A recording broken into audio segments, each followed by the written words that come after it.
Baik.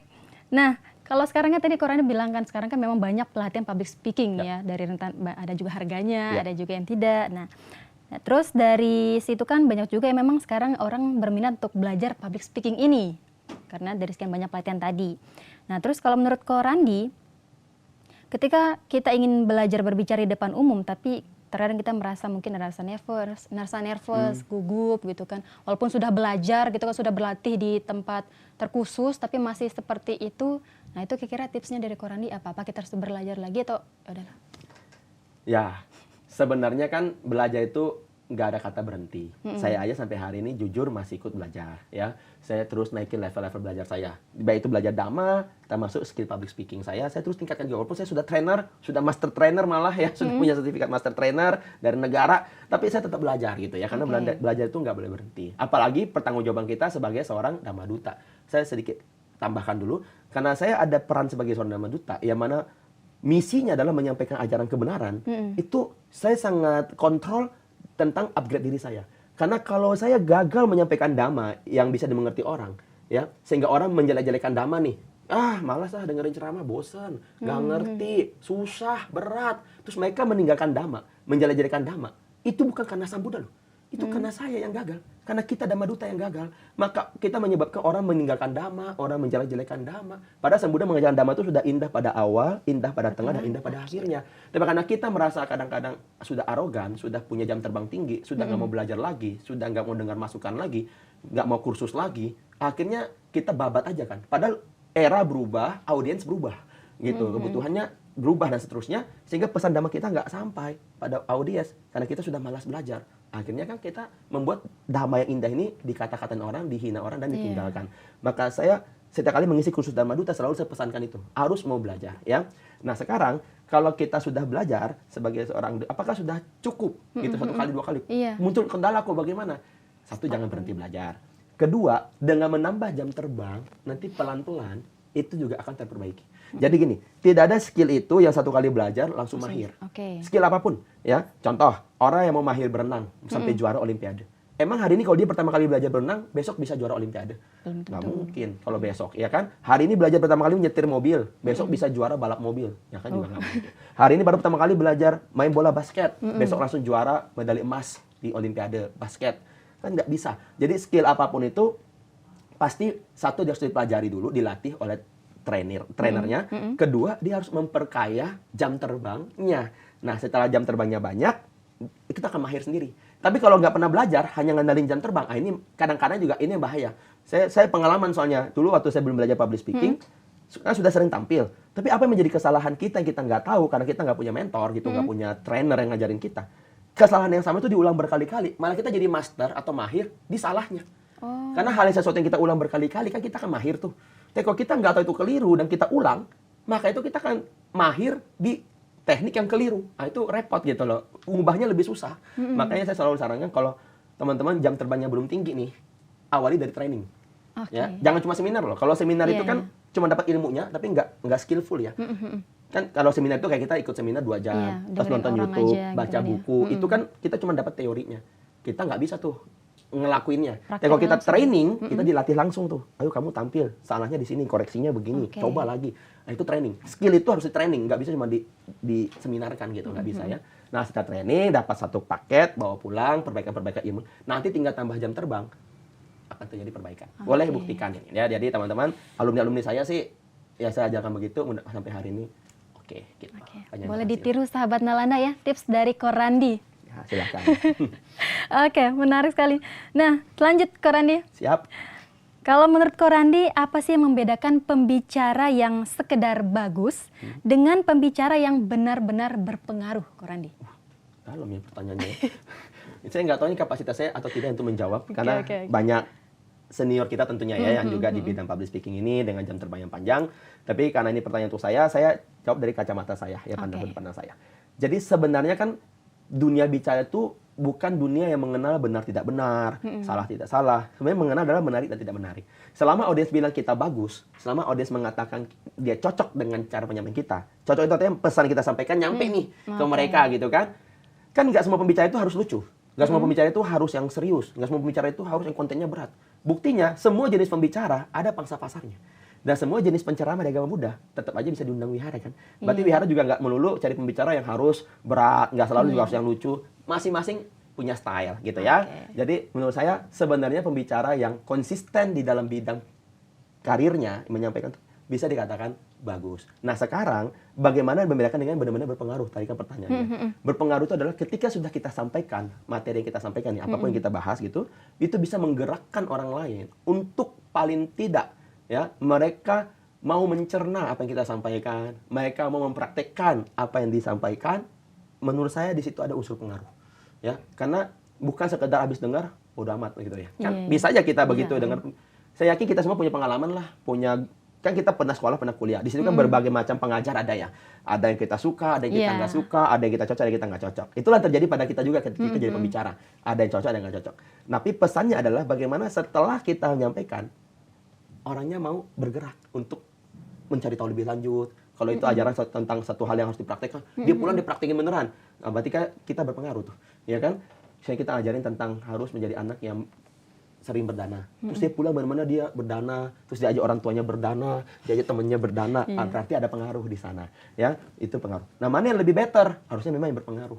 Jadi bagus itu bagus gitu ya, tapi berpengaruh itu punya makna gitu. Nah, makanya jadilah orang yang bisa versi diri sendiri, tetapi tetap melalui proses pembelajaran dan pelatihan. Ya. Kan ada yang bilang, oh, jadilah dirimu, style dirimu sendiri. Saya setuju, di dunia public speaking kita harus jadi style diri kita sendiri. Jangan tiru orang lain, masuk plek ketiplek, harus jadi seperti kita terbebani. Jadi di sini. Tapi kita terapkan amati, tiru, modifikasi. Dengan artian, kita nggak boleh berhenti upgrade diri. Semakin kita sudah ketemu stylenya kita ketemu gayanya kita pertajam, kita perdalam, kita tingkatkan, ya hasilnya juga akan mengikuti. Hasilnya itu apa? Bukan apa-apa, tapi bagaimana orang bisa memahami apa yang kita sampaikan dengan sangat baik. Itu yang menjadi tujuan utama seorang speaker harusnya. Bukan cuma sekedar undangannya banyak, atau mungkin kekayaannya bertambah, atau mungkin popularitasnya meningkat, itu bonus saja lah. Sisanya bagaimana audiens kita itu mendapatkan manfaat, dan alat ukur kedua, repeat ordernya. Kalau misalnya gini, sebagai penceramah diundang lagi oleh wihara yang sama, berarti pertemuan yang sebelumnya Anda berhasil diterima dengan baik oleh pengurus dan umat kan. Kalau tidak ada lagi orderan, tidak ada lagi diundang, berarti kan kita harus evaluasi. Ada apa dengan pertemuan sebelumnya? Termasuk di company, di mana saya selalu sampaikan. Sebagai pembicara, kamu tampil sebagai MC, tidak diundang lagi. Nah, berarti harus cari tahu ada apa. Kalau bagus kan pasti diundang lagi. Betul. Itu orang pasti puas kan. Apapun bidangnya pasti akan diundang lagi. Itu aja lah ukur yang paling gampang. Selama ada terus kamu diundang, terus dipercaya terus, jangan puas diri, terus tingkatkan juga gitu. Apalagi kalau tidak diundang, semakin harus meningkatkan diri. Berarti ada yang belum sesuai dengan selera customer atau audiens kita gitu. Seperti keren. Menarik ya. Belajar public speaking. Tapi sebenarnya menurut Korandi, sebenarnya ini kan public speaking kan banyak orang mengatakan ini adalah sulit gitu. Mungkin terdengar gampang gitu kan. Public speaking mah gampang, tinggal cuap-cuap gitu kan. Tapi sebenarnya kan ini butuh keahlian juga ya. Apalagi kita juga belum bisa tidak bisa sembarangan untuk mengucapkan kata-kata, apalagi sekarang di zaman media sosial nih kan. Jangankan jempol, mulut kita juga harimau kita. Setuju. Ya. Oke, baik. Korandi, pertanyaan selanjutnya nih. Waduh, saya semakin semangat kalau untuk bertanya nih dengan Korandi yang penjelasannya luar biasa. Mudah-mudahan nonton juga semangat nih. Harus dong. Sahabat Nalar wajib semangat menonton, apalagi dengan Korandi yang selalu membara. Kita. Oke. Saya tadi di internet sempat melihat di bio Instagram Korandi. Salah satunya menjadi, cari tahu dong kan. Ini harus yang benar, luar biasa ya. Totalitas. Saya lihat kan kalau selain sebagai seorang profesional public speaker, motivasi, dan juga Dhamma-duta, juga sebagai seorang juri. Nah, Korandi memang sebagai seorang juri apa? Selain mungkin juri Dhamma-duta juga? Iya, yang paling sering itu pastinya. Selain Dhamma-duta, juri apa lagi kok? Ya, jadi sebenarnya saya itu jadi juri itu kan pasti lagi-lagi kalau tanya persiapan enggak jadi mintain orang, karena seiring kita sering tampil akhirnya sering banget diminta untuk jadi juri lomba public speaking, baik public speaking di luar Buddhis maupun public speaking di Buddhis, yaitu sering Dhamma Desana lah ya, apapun namanya banyak, ada yang namain sebagai Dhamma Kayika dan segala macam, beda-beda lah cerita Buddhis kan. Nah tapi awalnya sih jadi juri di Buddhis itu bukan dari lomba ceramah, jadi saya pertama kali jadi juri di lomba Buddhis itu di lomba cerdas cermat, cepat tepat Buddhis. Kok bisa? Kenapa? Itu yang seorang tanya. Jadi sebelumnya, dulu waktu saya belum jadi penceramah, belum jadi Dhamma-duta lah bahasanya gitu, saya kan aktivis Buddhis ya, di wihara gitu. Mimpin organisasi wihara. Nah, saat itu dan maupun sebelum itu juga, saya itu sering ikut lomba cerdas cermat. Jadi beberapa kali menjadi juara sampai tingkat provinsi dan sampai ke nasional juga. Karena lombanya tidak lomba ke nasional, maka tidak ke nasional gitu ya. Tapi sampai tingkat provinsi. Nah, dari situlah para panitia-panitia yang bikin lomba itu, terus juri-juri seniornya juga, terus termasuk peserta-peserta dulu menjadi lawan tanding saya. Ketika mereka jadi panitia membuat lomba yang sejenis, yaitu lomba cerdas cermat Buddhis, mereka butuh juri, ya mereka kontak saya saat itu gitu untuk jadi juri lomba cerdas cermat Buddhis gitu ya. Jadi dari situ pertama kali saya menjadi juri lomba Buddhis, dan itu terjadi beberapa kali di lomba cerdas cermat. Sampai hari ini pun masih beberapa kali undangan itu masuk. Dan saya juga senang untuk menjadi juri di lomba cerdas cermat karena lomba cerdas cermat ini adalah lomba yang menguntungkan semua pihak. Jadi saya senang kalau itu sering ada. Selain lomba ceramah. Lomba ceramah ini kan lomba yang paling penting ya, karena agama itu bertahan atau tidak ya dari Dhamma Dutanya, dari penceramahnya ada atau tidak gitu ya, bagus atau tidak. Itu penting banget. Kalau bisa setiap organisasi sering-sering buat nih lomba Dhamma Dasana gitu ya, itu kaderisasi soalnya. Tapi cerdas cermat punya sisi plus tersendiri, yaitu apa? Kalau orang mau menang, dia pasti baca sebanyak-banyaknya. Betul. Urusan dia menang atau tidak menang, panitia sudah menang. Karena sudah melahirkan sekian banyak kader yang pemahaman damanya meningkat banyak. Oh, I see. Ya kan? Jadi kemenangnya cuma 3 grup nih. 3 grup itu kurang lebih 9 orang seandainya. Tapi yang tanding anggap ada 15 grup. Berarti ada 45 manusia yang dalam 1 bulan terakhir mati-matian belajar dhamma. Masukin sebanyak-banyaknya.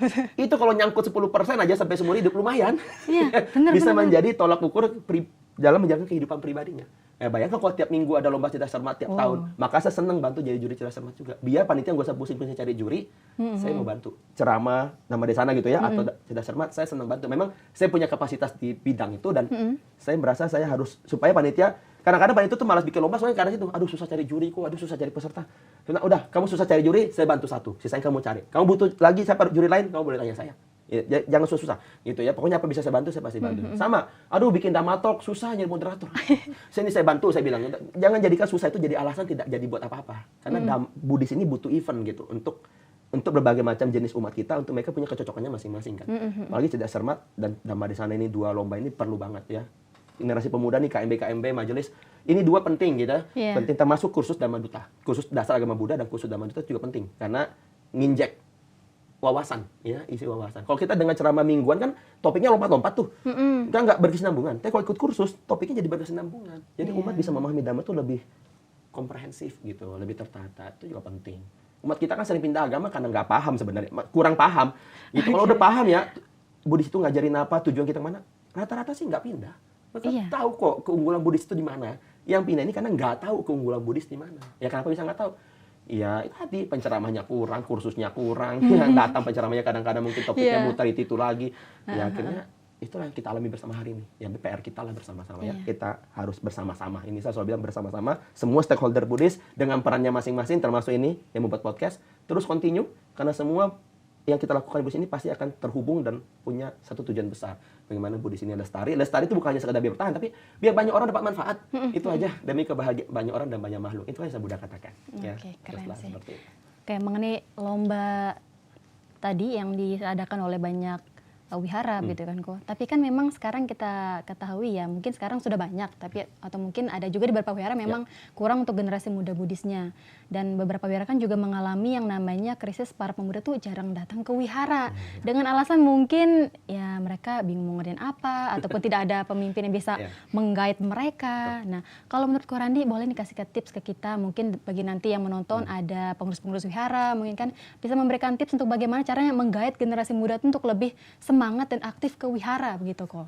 Oke, ya jadi ini sering banget ditanyakan juga ke saya di berbagai tempat ketika saya kunjung, dan saya tahu persis ini fenomenanya karena dulu saya juga pengurus muda-mudi gitu ya di wihara, dan suku-suku wihara yang saya pegang dulu ya cukup ramai. Makanya juga orang dari dulu suka tanya gimana sih bisa meramaikan wihara muda-mudi. Sebenarnya ada beberapa hal. Pertama, muda-mudi itu butuh ruang untuk berekspresi ya. Kalau memungkinkan dan memang boleh, setiap wihara itu pengurusnya itu bentuk aja kepengurusan muda-mudi, berikan mereka kebebasan untuk berekspresi tapi dengan batas ya. Contoh, mereka mau bikin event, kita yang senior itu tinggal dukung aja. Memang eventnya kadang-kadang mungkin di luar nalarnya yang lebih senior, tapi ingat era ini kan memang berbeda. Kebutuhan mereka berbeda dan mereka lebih tahu gitu. Kasih ruang. Contoh waktu saya dulu ngurus muda-mudi, mereka bilang, "Kok ini zamannya kita bikin seminar yang gedungnya ramai besar." Ya, memang dananya besar, tapi ya kita harus berani untuk approve dulu ide itu, dan ternyata tercapai, dana itu terkumpul bahkan lebih. umatnya hadir banyak. Ya Bapak di awal kita bikin anak-anak bisa nggak ya? Nyampe nggak nih ini? Ya, tapi bisa gitu ya. Zaman sekarang mungkin dengan zaman sekarang gitu ya. Satu kasih. Kedua, biar mereka juga betah ke wihara, tetap tidak bisa lari namanya umat agama. Itu butuh namanya ajaran agama. Jadi ajaran agama itu sebenarnya kayak makanan ya, makanan batin. Manusia ini kan ada dua, butuh makanan fisik, butuh makanan batin. Betul. Jadi kalau makanan fisiknya dia nyaman, dia pasti akan betah ke tempat itu tuh, ya kan? Contoh kalau orang tetangganya nih sering bagi-bagi makanan, tuh anak sering ke rumah tetangga tuh, ya. Nah, sama kalau kita di tempat sendiri tidak sering memberikan makanan batin yang bisa dinikmati oleh umat, ya jangan heran kalau mereka pergi ke tempat sebelah. Karena di sebelah bisa memberikan rasa kenyang secara batin itu. Apa itu makanan batin? Yaitu pemahaman.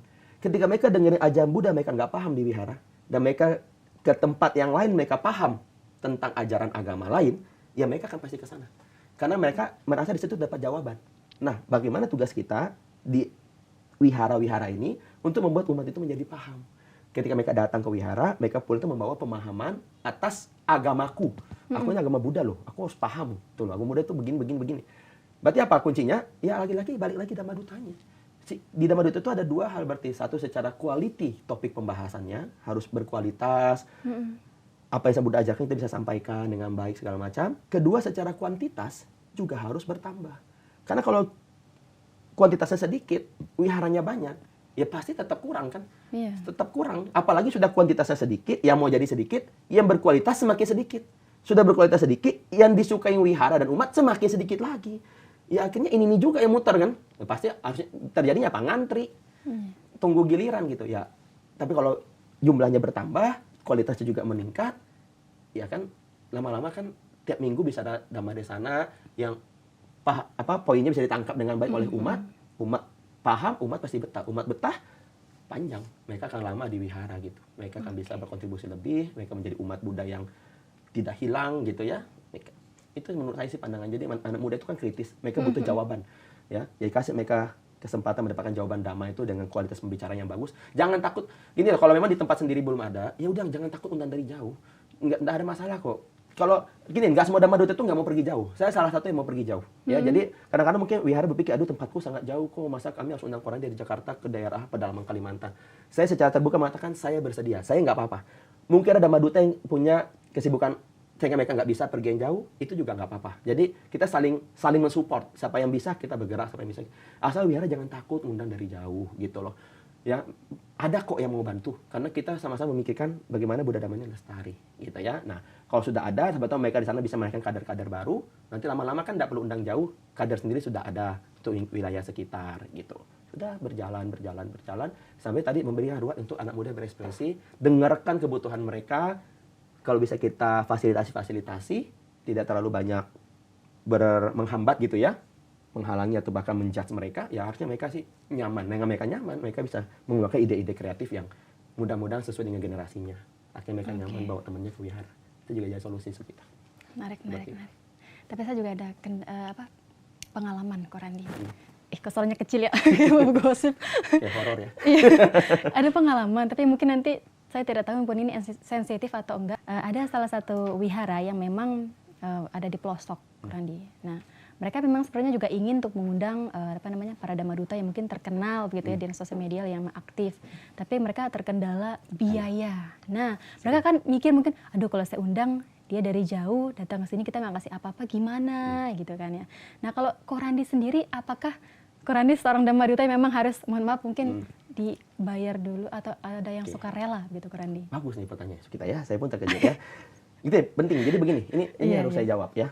Gini ya, karena banyak banget juga yang nanya ke saya atau saya dengar dari orang lain juga seperti ini. Jadi nggak berani undang Korandi ya, nanti takutnya biayanya nggak ketutup gitu. Jadi secara terbuka nih saya sampaikan teman-teman sebagai Dhamma Duta, kalau sebagai Dhamma Duta nih, sebagai aktivis saya diundang ke wihara tuh saya tidak minta fee sama sekali. Ya, tidak ada, maksudnya Korandi kalau diundang itu harus berapa fee-nya? Enggak. Ya, itu kalau wihara kadang-kadang mereka punya kebijakan, memang mereka sudah ada dana yang harus diberikan untuk penceramah, ya.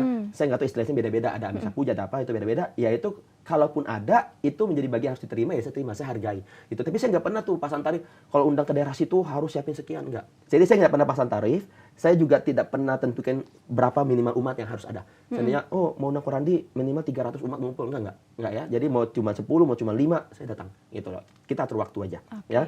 Tidak ada yang rumit-rumit untuk mengundang seorang Dhamma. Kenapa? Ya, ini kenapa? Ini juga penting untuk saya sampaikan. Seorang Dhamma Duta ini kan Dhamma Duta pertama di dunia itu siapa? Kan Sang Buddha.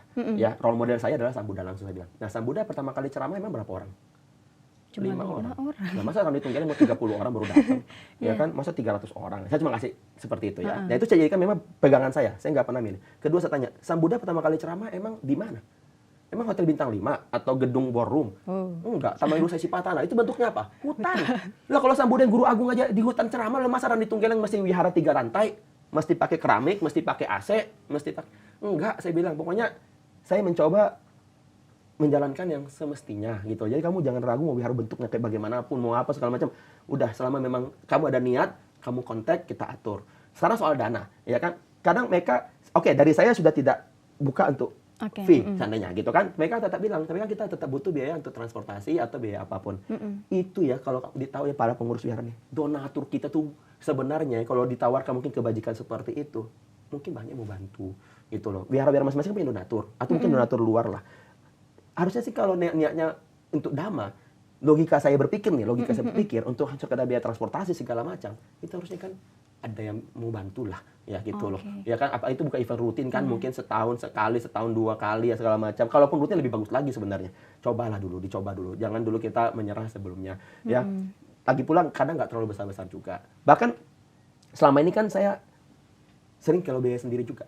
Saya juga kadang-kadang ke daerah itu wihara itu nggak ngundang, saya kalau ada lebih, saya ke daerah tertentu, ya, saya sisin waktu saya lebih panjang untuk nyari wihara yang bisa saya support, gitu. Saya maksudnya sharing dhamma di wihara-wihara itu, pada mereka memang, saya datang ke kota itu karena saya lagi wisata liburan, atau memang saya lagi ada kegiatan kerjaan yang, dimana memang secara keuangan mereka nggak keluar sama sekali, gitu, saya support. Dan, saya karena sering begitu, belakangan ini, umat mulai bilang sama saya, yang cukup punya uang gitu ya, Korandi jangan egois.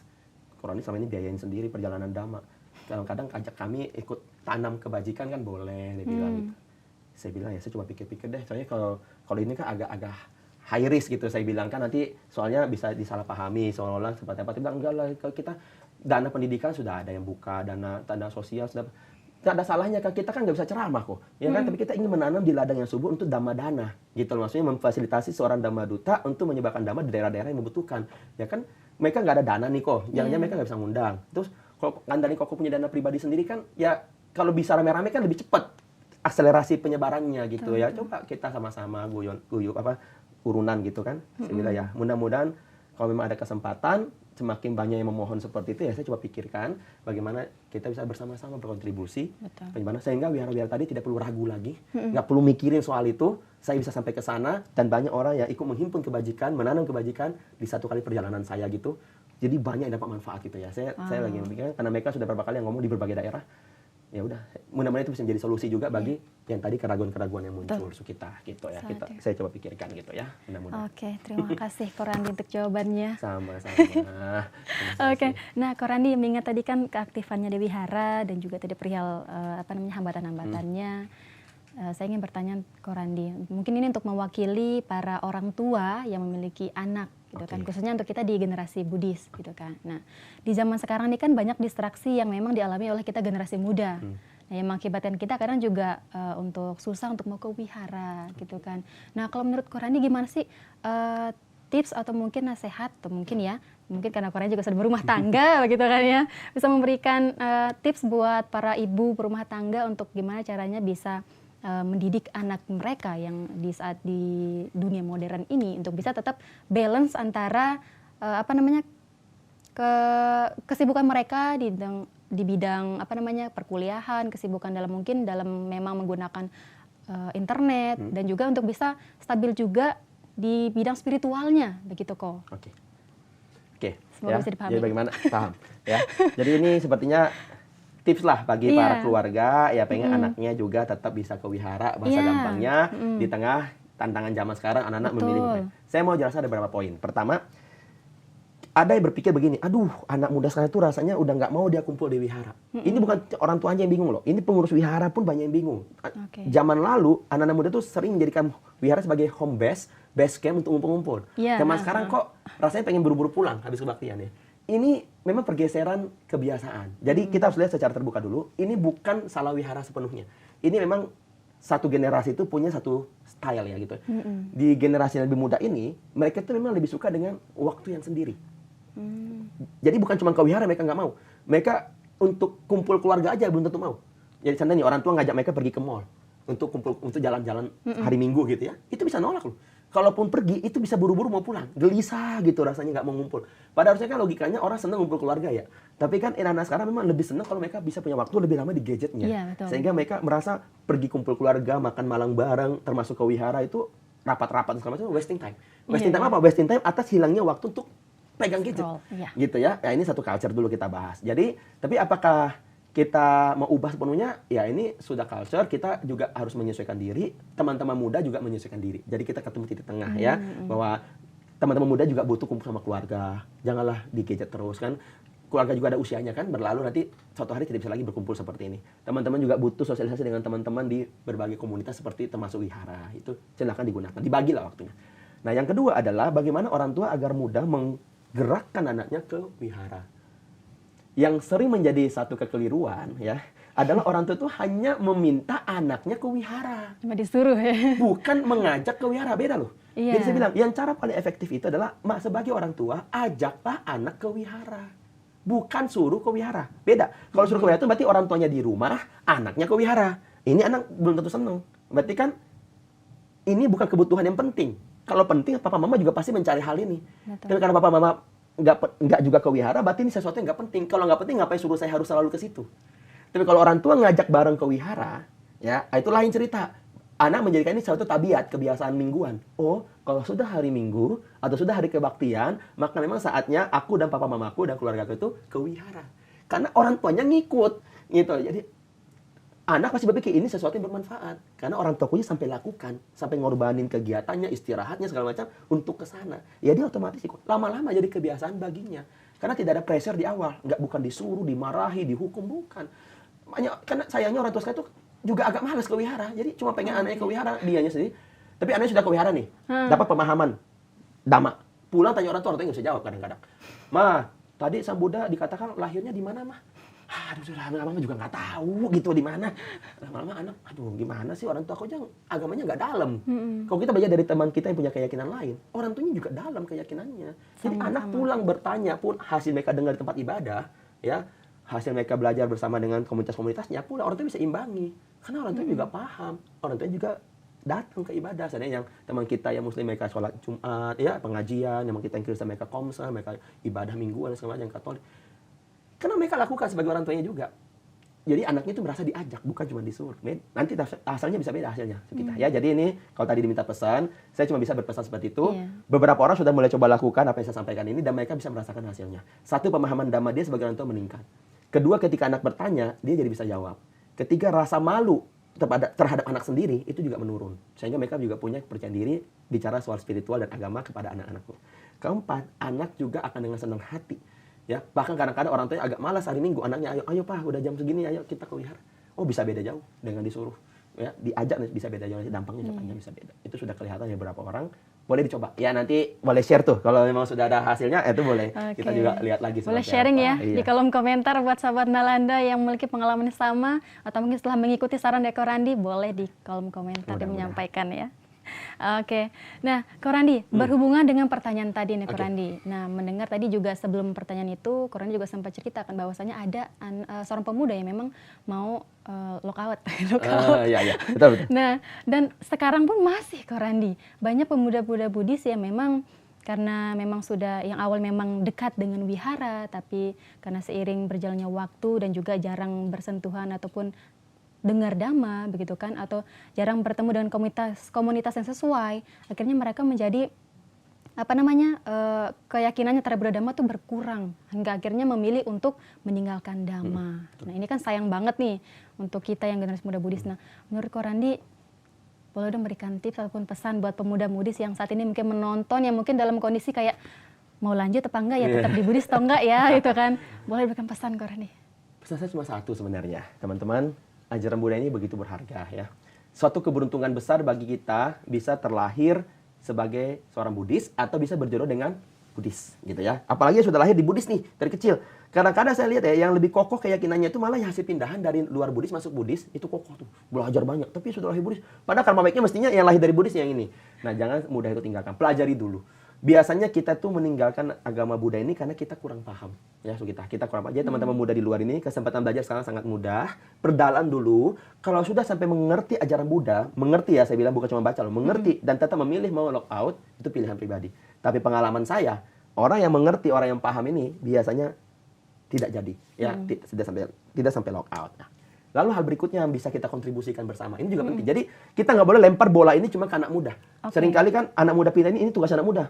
Tolong kasih tips kok, Korandi gimana anak muda biar nggak ini. Saya sudah bisa kasih tips, tapi ada satu hal yang perlu kita pahami. Ini juga tanggung jawab bersama dari seluruh stakeholders. Ya, begini, saya tanya pada anak muda di daerah, kenapa kamu sudah tidak mau ke wihara? Kenapa mau sekarang? Mereka punya jawaban loh. Yang ini seragam, ini cenderung seragam ya, cenderung seragam. Kok kami tuh ke wihara bosan, penceramahnya, mohon maaf, ya tidak menarik bagi kami, tidak relevan dengan usia kami konten pembahasannya, tidak sama kayak keyakinan yang sebelah, yang dimana para pemuka agama yang mengerti kondisi anak muda, membawakan dengan style anak muda, dengan konten-konten yang relevan. Ya, berarti permintaan kalian apa? Satu, adanya seorang Dhamma Duta yang bisa seperti kebutuhan kami gitu. Ya, mudah-mudahan saya bilang jangan cuma minta loh, kalau bisa dari Dhamma Duta muda juga lahir. Tapi untuk menjembatani ini berarti PR kita satu, ya.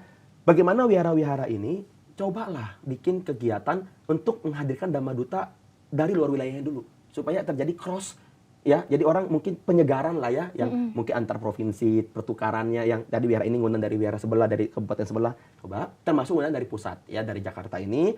Tadi saya bilang, saya mengatakan ini bukan berarti saya mau lari, saya bersedia untuk bantu ya. Kalaupun Anda undang saya akan memenuhi tanggung jawab saya, janji saya akan bantu Anda ya. Nah ini saya, gini, kenapa saya apresiasi ini? Jadi yang lalu nanti saya ke Jawa Tengah tadi, Sukita saya bilang, itu saya diundang oleh salah satu komunitas Buddhis untuk membawa keliling ke sekitar, tadi saya bilang, belasan kota, kabupaten, dan puluhan wihara, dengan misi yang satu sama. Jadi mereka cuma pesan, kok kami di Jawa Tengah ini terjadi penurunan jumlah umat. Termasuk generasi muda, yang sudah mulai berpindah atas beberapa sebab. Salah satunya adalah pasangan, ya, pasangan yang beda gitu ya, sehingga mereka dengan mudahnya melepaskan keyakinan sebagai Buddhis gitu. Jadi saya siapkan materi, saya bawakan di sana sama berkeliling, dan syukurnya responsnya positif baik dari umat maupun dari pengurus, dan akhirnya nanti di bulan Maret April ini saya akan kembali ke Jawa Tengah oleh komunitas Buddhis yang lain. Ya, jadi kali ini ke wihara yang lain lagi, keliling lagi gitu loh. Maret satu kali, April satu kali. Mudah-mudahan bukan cuma Jawa Tengah. Harapan saya ini pola seperti ini, kita safari Dhammatok ini ya, safari Dhamma namanya, itu ke daerah-daerah ini, ya mudah-mudahan bisa dilakukan oleh berbagai wilayah. Saya sendiri aja baru mengalami mungkin 10 sampai 15 kali ya, pernah di Riau sekali, pernah di Kalimantan. Tapi ini bermanfaat loh. Jadi dengan waktu efektif, saya ngorbanin waktu 10 hari lah ke daerah itu, kita keliling anggap sekian kabupaten, kan bisa menjangkau anggap 10 sampai 15 wihara. Kali umat yang hadir seandainya, ya kan? Sedikit saja mereka bisa dapat manfaat, kan bisa mempertahankan lebih lama lah. Yang tadinya mungkin tadi saya sudah mau lock out, bisa nggak jadi dulu, merenung kembali, menimbang kembali segala macam.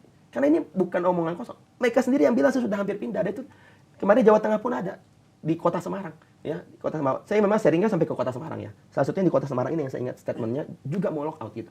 Jadi ini sering lah ada kalimat begini. Pengurus pun sudah paham, kita Dhamma Duta pun paham, umat pun paham. Kalau kita hanya bahas, nggak ada solusinya. Tapi kita melangkah. Saat ini saya cuma tahu yang bisa saya janjikan adalah diri saya.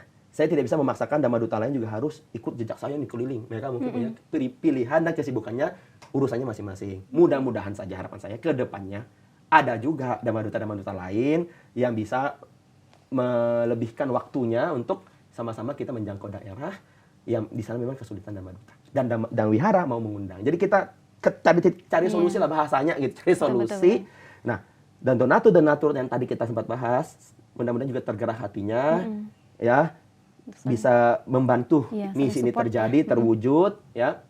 Kalau butuh informasi tentang wihara mana yang butuh, mungkin ada donatur bisa hubungi saya, ya, bisa hubungi saya bisa nanti tunjukkan wihara mana yang butuh, nanti mau berkontribusi dalam hal apa, nanti kita bisa bahas sama-sama supaya ini bisa menjadi satu yang solusi nyata bagi generasi muda Buddhis kita agar tidak semakin merosot, semakin bertahan, dan syukur-syukur bisa bermanfaat bagi banyak orang ya. Kita cari solusi memang. Sadu, luar biasa. Terima kasih Ko Randy. Semoga ini menjadi jawaban dan juga inspirasi baru ya untuk kita, termasuk bagi para pengurus wihara, untuk semakin banyak kegiatan dan juga semakin banyak pemuda-pemudinya yang jangan sampai lock out, tahan, tunggu. gitu ya. Oke, baik Korandi, hari ini saya menikmati sekali diskusi dengan Korandi. Sama-sama. Banyak sekali insight saya dapatkan dan juga tips-tips yang mungkin nanti bisa saya teruskan juga, saya kembangkan juga, saya coba juga untuk di wihara saya yang juga di daerah Di mana? Korandi. Saya di Lombok Korandi. Di Lombok mana? Lombok Utara. Utara ya. Iya. Saya sudah pernah keliling sana juga. Lenek, Tebango, Oh, iya. Baru ya. Baru mana? Baru Utara ya? Utara. Utara juga kan? Iya pernah. Tapi sudah lama ya, sudah 10 tahun lalu itu. Oke, mungkin Mudah-mudahan nanti tahun bisa ini lanjut. kembali bisa ke Lombok lagi ya. Saya kira Korandi nggak pernah ke Lombok. Pernah. Keliling juga sama ya. Oh, Itu salah oke. satu safari Dhamma saya awal-awal. Oh. 2016 sudah keliling di sana. Wow. Mungkin sudah beda generasi dengan sekarang. Dihelat lagi, dibuat lagi seperti itu boleh. Ya, Oh, silakan dikomunikasikan. Siapa yang mau pegang duluan, organisasi mana yang mau handle duluan atau mau kolaborasi, saya siap berangkat ya. Oke. Saya bebas organisasi mana yang mau handle boleh. Saya pernah keliling itu atas nama undangan Budayana pernah, atas nama undangan Gema Budi pernah, atas nama undangannya KBTI pernah ya, atas nama undangannya organisasi-organisasi independen juga pernah. Bebas ya, saya undang organisasi Wihara Mahayana di Siantar juga pernah, saya diajak keliling. Jadi saya diundang oleh komisi manapun keliling netral gitu ya, semua bisa undang. Siapapun yang mau jadi tanda kutip korlapnya, koordinator lapangan yang memulai, silakan. Kayak lalu nih KBTI Jawa Tengah ya, saya bilang tadi bulan apa tuh yang lalu, November atau Oktober saya ke Jawa Tengah itu KBTI. Nah, nanti yang April Maret ini adalah KBI Budayana yang undang. Jadi sama aja, karena saya membantu semua wihara komunitas, silakan siapapun yang mau bergerak duluan, ayo kita sama-sama mudah-mudahan bertemu nih antara korlapnya, bertemu dengan wihara yang bersedia tempatnya dipakai, saya berangkat, donaturnya siap mensupport. Ini jadi solusi. Podcast ini bisa menjadi sejarah lahirnya satu program baru yang mudah-mudahan bisa bermanfaat bagi mengatasi satu permasalahan yang dibahas bertahun-tahun ya. Habisnya generasi muda Buddhis ya. Mudah-mudahan 2026 ini jadi solusi. Oke. Terima kasih. Dan setelah mendengar penjelasan Korandi, saya menjadi punya sebuah gambaran tentang Korandi. Korandi seorang Dhamma Duta yang penuh dengan warna-warni. Sadu. Warna-warni yang dimana bisa akrab dan nyambung dengan majelis manapun dan juga umat manapun. Apalagi mendengar pengalaman Korandi pernah ke pelosok sana, pelosok sini. Wah, jadi saya yakin kayaknya Korandi kalau kemana-mana banyak yang tahu. Mungkin sobat Nalayan nonton ini juga kalau kenal Korandi, boleh banget disabar di kolom komentar, nanti Korandi balas mungkin ya. Kapan gitu ya? Iya. Oke, baik Korandi sebagai penutup di sesi podcast kita kali ini, mungkin Korandi bisa menyampaikan closing statement pada sesi kali ini. Silakan Korandi. Baik, awalnya tentu saya mengucapkan terima kasih kepada Nalanda. Terima kasih atas undangan yang pertama. Yang kedua, atas ide kreatif membuat program seperti ini. Ya, sebagai sebuah institut, sebagai sebuah yayasan yang sudah panjang kontribusinya pada Buddha Dhamma, ini salah satu ide yang fresh. Ya, di generasi sekarang butuh podcast seperti ini, mudah-mudahan bisa menginspirasi dan ditiru oleh banyak yang lainnya.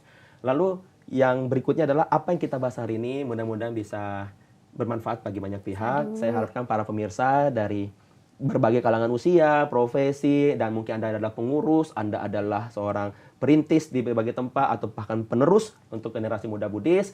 Mari kita sama-sama manfaatkan setiap kesempatan kita yang masih ada ini sebagai manusia, sebagai umat Buddha yang berjodoh dengan Dhamma, dan mungkin Anda punya status privilege lebih, Anda punya kesempatan kan bisa jadi pengurus, bisa jadi umat, bisa jadi seandainya penerus-penerus, panitia. Ini adalah kesempatan emas yang tidak ada jaminan, tadi saya katakan sampai usia tua kita masih pegang. Ya, kesehatan tubuh, kesempatan baik yang masih ada ini, mari kita manfaatkan, kita pikirkan apa yang bisa kita lakukan untuk banyak umat di masa mendatang. Dan terkait public speaking sesuai tema yang diangkat kita hari ini adalah itu bukan kendala. Ya, mudah-mudahan kehadiran saya di daerah nanti selain bisa berbagi dhamma, kita atur kesempatan bagaimana ada waktu lebih saya bersedia untuk berbagi ilmu public speaking kepada seluruh komunitas Buddhis ya, tanpa memandang aliran, majelis segala macam. Bahkan saya pernah diundang berbagi ilmu public speaking sampai ke teman-teman kita di Ikwantau ya, di komunitas-komunitas Buddhis yang lainnya saya bagi ya. Bahkan di luar agama Buddha pun saya bagi. Jadi ini adalah suatu skill yang diperlukan memang dengan kematangan dan peningkatan kualitas kita dalam bidang bicara. Mudah-mudahan pesan Dhamma yang disampaikan oleh Sang Buddha indah pada awal, tengah, dan akhirnya bisa kita teruskan sama indahnya, walaupun mungkin kita tetap kualitasnya di bawah Sang Buddha, tapi paling tidak meruntuhkan keyakinan umat Buddha akibat mendengar kita. Kita pastikan Dhamma ini bisa hadir dengan rasa bahagia di batin setiap insan. Terima kasih. Wow, luar biasa Korandi, terima kasih. Sama-sama, terima kasih banyak. Baik, sahabat Nalanda yang berbahagia, demikian sesi podcast kali ini bersama Korandi Tunggeleng. Semoga yang beliau sampaikan dan juga kisah-kisah menariknya yang disampaikan tadi bisa semakin bermanfaat untuk sahabat Nalanda dan mungkin bisa menjadi motivasi dan inspirasi sahabat Nalanda. Dan sampai jumpa kembali dalam episode Nalanda Podcast selanjutnya. Bye-bye.